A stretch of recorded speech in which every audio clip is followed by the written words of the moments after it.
السلام علیکم ورحمۃ اللہ وبرکاتہ نحمدہ ونصلی علی رسولہ الکریم اما بعد فاعوذ باللہ من الشیطان الرجیم بسم اللہ الرحمن الرحیم رب اشرح لی صدری ویسر لی امری واحلل عقدۃ من لسانی یفقہوا قولی اہلا وسہلا ومرحبا۔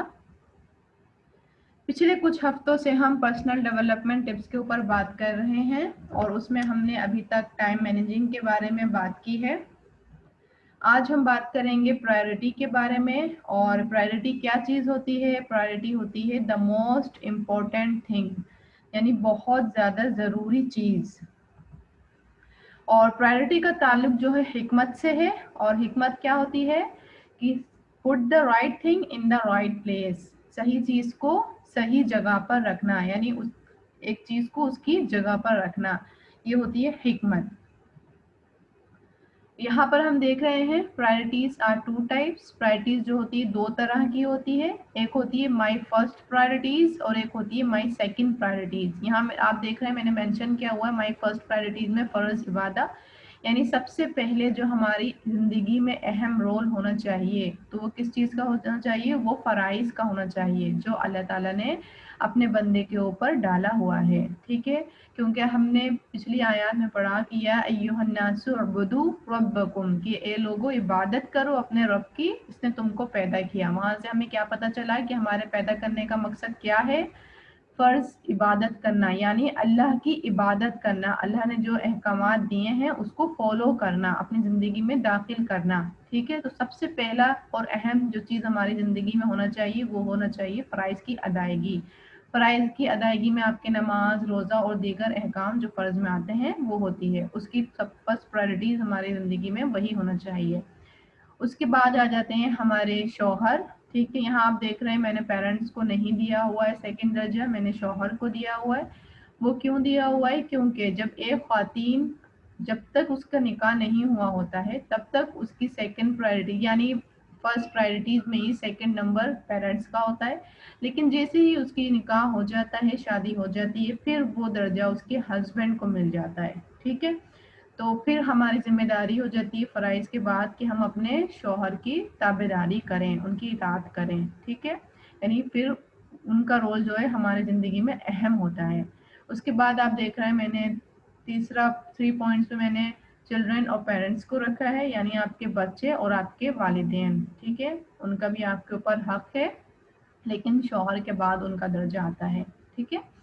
اور اس کے بعد آ جاتا ہے فی سبیل اللہ ورک، یہ بھی آپ کے فرسٹ پرائرٹیز میں ہی ہیں کہ اللہ کے راستے میں کام کرنا، کیونکہ اللہ تعالیٰ نے اپنی عبادت کے لیے ہمیں پیدا کیا ہے، اور فی سبیل اللہ بھی جو ہے ہمارے اوپر فرض ہے کہ ہم بھی اللہ کے پیغام کو جو ہے آگے پہنچائیں، یا اس سے ریلیٹڈ ہم کوئی بھی کام کریں۔ جیسے ہم ابھی علم حاصل کر رہے ہیں تو یہ کس میں شمار ہو رہا ہے؟ یہ بھی فی سبیل اللہ میں شمار ہو رہا ہے، اور یہ بھی ہمارے اوپر فرض ہے۔ تو یہ چیزیں جو آ جاتی ہیں وہ ہمارے فرسٹ درجے پہ آ جاتی ہیں۔ پھر ہے مائی سیکنڈ پرائرٹیز، یعنی اس کے بعد ان کاموں کو کرنے کے بعد اب کیا کس چیزوں کا میری زندگی میں دخل ہونا چاہیے؟ وہ ہے ہمارا گھر، ٹھیک ہے؟ یعنی گھر کے آپ کے معاملات، گھر کے کام، جتنے بھی گھر سے ریلیٹڈ چیزیں ہوتی ہیں، یہ ان چیزوں کے بعد اس کا درجہ آتا ہے، ٹھیک ہے؟ یعنی آپ مثلاً آپ اگزامپل لیں کہ آپ نے اپنی نماز پڑھنی ہے، فجر پڑھنی ہے، اور آپ اٹھتے ہی آپ کو سوچ رہا ہے کہ آپ گھر کی صفائی کر لیں، اور فجر کی نماز کا ٹائم حالانکہ زیادہ نہیں ہوتا ہے، بہت تھوڑا ہوتا ہے، اور آپ سوچیں کہ آپ گھر کا کچھ کام کر لیں، کچن سمیٹ دیں یا کچھ بھی آپ سوچیں، تو نہیں، وہ غلط ہوگا۔ آپ اس ٹائم کیا کریں گی؟ اپنی نماز ہی پڑھیں گی پہلے، اس کے بعد پھر آپ اپنے گھر کو پریفیئر کریں گی، ٹھیک ہے؟ پھر ہے ہمارے رشتہ دار، پھر آ جاتے ہیں ہمارے پڑوسی، اور پھر آ جاتے ہیں ہمارے گھر کے اور کام جو ہمارے باہر سے ریلیٹڈ ہوتے ہیں، ٹھیک ہے؟ تو یہاں پر میں نے آپ لوگوں کو بتا دیا ہے کیا کیا چیزیں ہماری پرائرٹیز میں آ جاتی ہیں۔ اس میں ایک بات ذہن میں رہے، جیسے ہم کوئی فی سبیل اللہ کام کر رہے ہیں، اور آپ مثلاً آپ امیجن کریں کہ آپ نے کوئی کلاس لینی ہے اور آپ اس دن دیر سے اٹھے ہیں، تب آپ کیا کریں گے؟ آپ یہ نہیں کہیں گے کہ کیونکہ گھر میں بہت سارے کام تھے تو میں نے کلاس کی چھٹی کر دی، یا میں وہ کام نہیں کر سکی۔ نہیں، آپ سب سے پہلے پھر یہ کام کریں گے کہ اٹھنے کے بعد آپ اپنے پہلے اپنے شوہر کو اپنے بچوں کو فیڈ کرائیں گے، یعنی ان کے ناشتے کا انتظام کریں گے، پھر خود صاف ستھرے ہوں گے، پھر اگر آپ کی کلاس ہوگی آپ کلاس لیں گے، اس کے بعد پھر آپ اپنے گھر کو پریپیئر کریں گے، ٹھیک ہے؟ پھر آپ اپنے گھر پہ کام جو بھی آپ کو گھر سے ریلیٹڈ کام کرنے ہوتے ہیں وہ اس کے بعد کریں گے، پہلے کلاس لیں گے پھر وہ کریں گے۔ یہ نہیں ہوگا کہ آپ دیر سے اٹھے جبکہ وہ آپ کی غلطی تھی، آپ اپنے شوہر کو نپٹا دیں، اپنے بچوں کو نپٹا دیں، خود بھی فارغ ہو جائیں، اس کے بعد پھر آپ اپنے گھر کو لے کے بیٹھ جائیں کہ کلاس کوئی بات نہیں، کلاس کی چھٹی ہو جائے، تو نہیں، وہ آپ کی فرسٹ پرائرٹی میں ہے۔ تو یہ چیز ہمیں بہت ضروری تھی جاننا کہ پرائرٹیز کیا چیز ہوتی ہے اور اس کا رول جو ہے ہماری زندگی میں کتنا اہم ہے، ٹھیک ہے؟ تو اس سے ریلیٹڈ انشاءاللہ آپ نے اس ہفتے کام کرنا ہے اور غور و فکر کرنی ہے کہ کس چیز کو آپ نے کس مقام پر بٹھایا ہوا ہے، ٹھیک ہے؟ یہ آپ کے اس ہفتے کا کام ہے۔ پھر ہماری سٹارٹ ہو چکی ہے سورۃ البقرہ، پہلے ہم تلاوت سنیں گے انشاءاللہ آیت نمبر 30 to 39، پھر ہم آگے چلیں گے۔ اعوذ باللہ من الشیطان الرجیم، بسم اللہ الرحمن الرحیم۔ وَإِذْ قَالَ رَبُّكَ لِلْمَلَائِكَةِ إِنِّي جَاعِلٌ فِي الْأَرْضِ خَلِيفَةً قَالُوا أَتَجْعَلُ فِيهَا مَن يُفْسِدُ فِيهَا وَيَسْفِكُ الدِّمَاءَ وَنَحْنُ نُسَبِّحُ بِحَمْدِكَ وَنُقَدِّسُ لَكَ قَالَ إِنِّي أَعْلَمُ مَا لَا تَعْلَمُونَ وَعَلَّمَ آدَمَ الْأَسْمَاءَ كُلَّهَا ثُمَّ عَرَضَهُمْ عَلَى الْمَلَائِكَةِ فَقَالَ أَنبِئُونِي بِأَسْمَاءِ هَؤُلَاءِ إِن كُنتُمْ صَادِقِينَ قالوا سبحانك لا علم لنا إلا ما علمتنا إنك أنت العليم الحكيم قال يا آدم أنبئهم بأسمائهم فلما أنبأهم بأسمائهم قال ألم أقل لكم إني أعلم غيب السماوات والأرض وأعلم ما تبدون وما كنتم تكتمون وإذ قلنا للملائكة اسجدوا لآدم فسجدوا إلا إبليس أبى واستكبر وكان من الكافرين وقلنا يا آدم اسكن أنت وزوجك الجنة وكلا منها رغدا حيث شئتما ولا تقربا هذه الشجرة فتكونا من الظالمين أزلهما الشيطان عنها فأخرجهما مما كانا فيه وقلنا اهبطوا بعضكم لبعض عدو ولكم في الأرض مستقر ومتاع إلى حين تلقى آدم من ربه كلمات فتاب عليه إنه هو التواب الرحيم اهبطوا منها جميعا فإما يأتينكم مني هدى فمن تبع هداي فلا خوف عليهم ولا هم يحزنون الذين كفروا وكذبوا بآياتنا أولئك أصحاب النار هم فيها خالدون.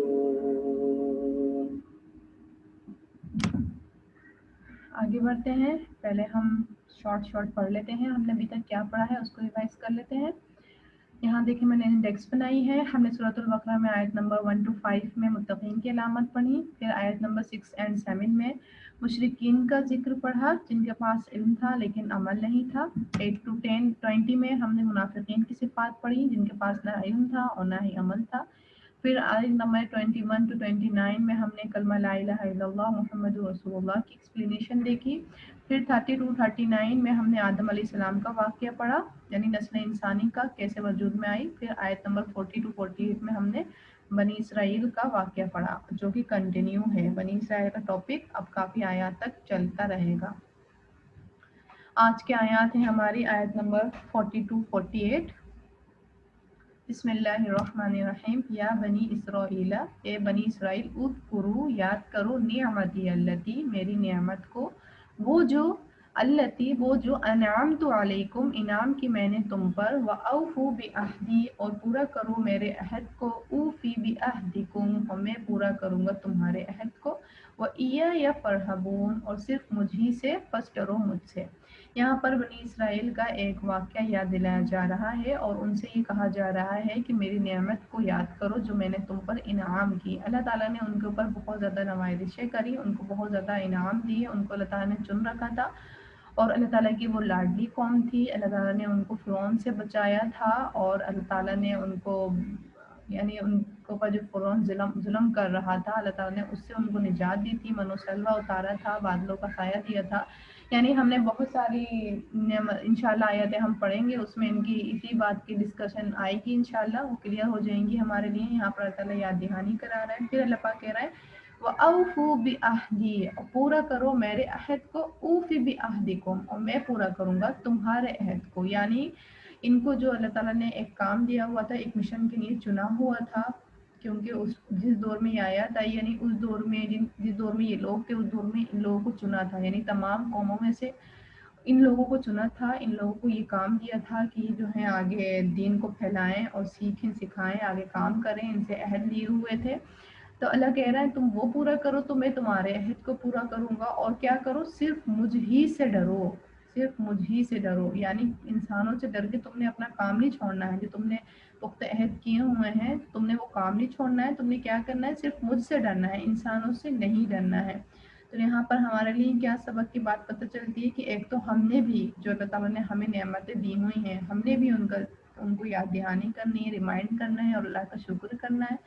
اور دوسرا ہم نے کیا کرنا ہے کہ ہم نے بھی یاد رکھنا ہے اور سوچنا ہے کہ کون کون سے عہد ہم نے اللہ سے کیے تھے اور کون سے ہم نے پورے کیے ہیں نہیں کیے ہیں. عہد چاہے انسانوں سے ہوں یا بندوں سے ہوں, وہ کون سے تھے جو ہم نے کیے ہیں پورے, اور کون سے ہم نے نہیں کیے ہیں پورے. اور صرف ہم نے کیا کرنا ہے, انسانوں سے نہیں گھبرانا ہے, صرف اور صرف اللہ ہی سے ڈرنا ہے.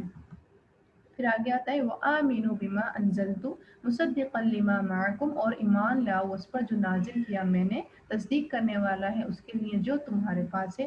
وَلَا تَكُونُوا أَوَّلَ كَافِرٍ بِهِ اور نہ تم ہو جاؤ سب سے پہلے انکار کرنے والے اس کا. وَلَا تَشْتَرُوا بِآيَاتِي ثَمَنًا قَلِيلًا اور نہ تم لے لو میری آیات کے بدلے قیمت تھوڑی. وَإِيَّايَ فَاتَّقُونِ اور صرف مجھ ہی سے ڈرو, بس ڈرو مجھ سے. یعنی اللہ تعالیٰ ان سے کہہ رہا ہے کہ دیکھو تم ایمان لے آؤ قرآن کے اوپر, یعنی تم ظاہر سی بات ہے قرآن پر ایمان لاؤ گے تو صاحب قرآن کے اوپر بھی ایمان لے آؤ گے.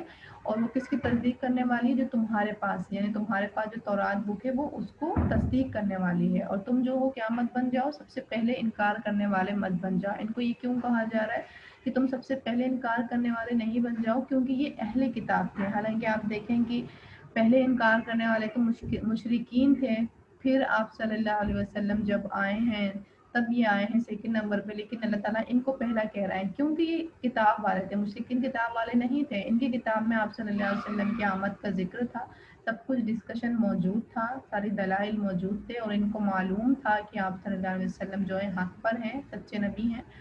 اس لیے اللہ پاک کہہ رہے ہیں کہ تم جو ہو سب سے پہلے انکار کرنے والے مت بن جاؤ. اور تم کیا کرو, تم میری آیات کے بدلے یعنی آپ صلی اللہ علیہ وسلم کی آمد کی جو آیات ہے یا تمہاری تورات میں جو ذکر ہیں ان کے بدلے تھوڑی قیمت مت لو. یعنی سرداری کو پریفرنس مت دو اس کے اوپر کہ تمہیں یہ ہے نا کہ اگر تم یعنی آپ صلی اللہ علیہ وسلم کی نبوت پر تم ایمان لے آئے تو تمہاری سرداری چھن جائے گی، تو تم اس کو پریفرنس مت دو. وَإِيَّايَ فَاتَّقُونَ، اور صرف مجھ سے ہی ڈرو، یعنی میرا تقوی اختیار کرو، اسی میں تمہارے لیے نجات ہے. ٹھیک ہے، تو ہم نے بھی کیا کرنا ہے کہ جب ایک تو ہمیں تھا کہ ہمیں نہیں معلوم ہے کوئی بات، اور جب ہمیں ایک معلوم ہو جاتی ہے بات، کوئی احکام، کوئی اللہ کا حکم، تو ہم نے انکار کرنے والا نہیں بلکہ اس کو فالو کرنے والا بننا ہے، اور اس کے بدلے ہم نے دنیا کو ترجیح نہیں دینی ہے، اپنے خواہشات کو ترجیح نہیں دینی ہے.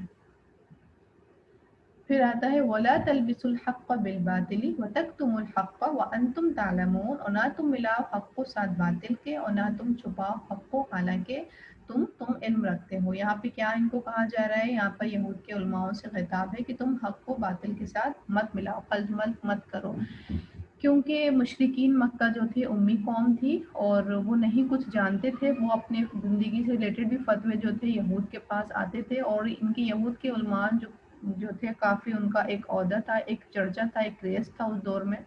کافی لوگ یہ مشہور تھے، کافی دور دور سے لوگ ان کے پاس آتے تھے، اور کافی دور دور ان کا نام جو تھا مشہور تھا یہود کے علماؤں کے پاس. تب جب ان سے آ کے پوچھتے مشرکین، جب ان سے آ کے ڈسکشن کرتے کہ اچھا یہ جو نبوت کا دعویٰ کرنے لگے ہیں محمد، تو آپ بتائیں کہ یہ کیا سچ ہے، حق ہے، کیونکہ وہ ظاہر سی باتیں ان کو ہی فالو اپ کرتے تھے.